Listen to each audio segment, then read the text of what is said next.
Assalamualaikum जी।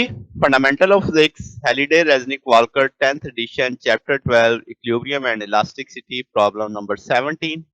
हमें एक fig दी गई है 12.34 जिसमें आपको दिखाया जा रहा है केबल ने बीम के साथ अटैच हुई है। यहाँ पे एक हिंग सी है, ये केबल हिंग से कितनी दूर है, डी दूरी पे है। वो कहता है यूनिफॉर्म बीम है, इस बीम का वजन दे दिया 500 न्यूटन। लेंथ इस बीम की कितनी है, 3 मीटर। हॉरिजेंटली बिल्कुल दिख रहा है हमें। वो कहता है on the left of the हिंग इज अ वॉल, लेफ्ट पे एक हिंग के साथ है, राइट पे आपने केबल के जरिए सपोर्ट किया हुआ है उसे। डी डिस्टेंस है, दूरी पे जाके उसे बांधा हुआ है। लीस्ट टेंशन बतानी है जो केबल में होगी वो 1200 न्यूटन की होगी। वो कहता है वैल्यू ऑफ डी बताओ कॉरस्पॉन्ड टू दैट टेंशन। वो कहता है ये जो टेंशन है ये कितनी दूरी पे जाके आएगी, डी की वैल्यू बताओ।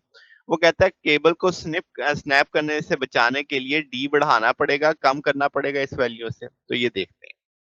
सबसे पहले तो डी की वैल्यू चाहिए। तो मैं क्या करता हूँ, इस सारे में एक पिवट पॉइंट कंसीडर कर लेता हूँ। अब आपके पास फोर्सेस का कंसेप्ट अगर देखा जाए तो टेंशन है और वेट है।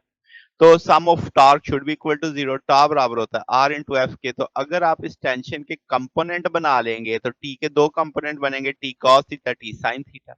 अगर आप टी साइन थीटा देखें तो ये पिवट में से पास कर रहा है। तो line of action of force passing through the pivot point, तो मोमेंट आर्म जीरो हो जाएगा। तो इसका टी साइन थीटा की वजह से तो कोई टॉर्क पैदा नहीं होगा, तो ये मैंने जीरो कर दिया कि भाई जीरो इसका मोमेंट आर्म है।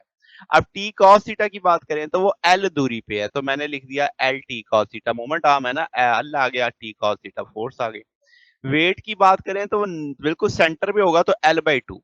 मोमेंट आर्म का काम करेगा L by two into W. अब मसला ये है कि ये क्लॉकवाइज टार्क देगा, ये एंटी क्लॉकवाइज टार्क देगा। Clockwise torque negative, anti clockwise torque positive, तो उस लिहाज से हमने ये लिख लिया। अब आपके पास क्या है जनाब, एल कॉमन लेके कट जाएगा, कॉस थीटा यहाँ से निकाल लेंगे 78 डिग्री। तो इसका मतलब थीटा हमें पता लग चुका है। अब हम सम ऑफ देखते हैं कि भाई डी बराबर यहाँ से tan थीटा अगर आप देखेंगे तो ये आपके पास थीटा है, थीटा के सामने परपेंडिकुलर ये बेस हो जाएगा, तो एल बाई डी लिखा जा सकता है। तो यहाँ से हमने डी रिक्वायर्ड है, तो L over tan theta, L की वैल्यू पता थी, tan 78 है 0.64। तो इसका डी की वैल्यू पता लग गई कि 0.64 मीटर है।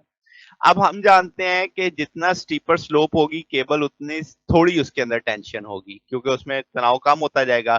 तो डी की वैल्यू जितनी बढ़ती जाएगी तो हम कहेंगे उतना केबल के टूटने के चांसेस कम होते चले जाएंगे।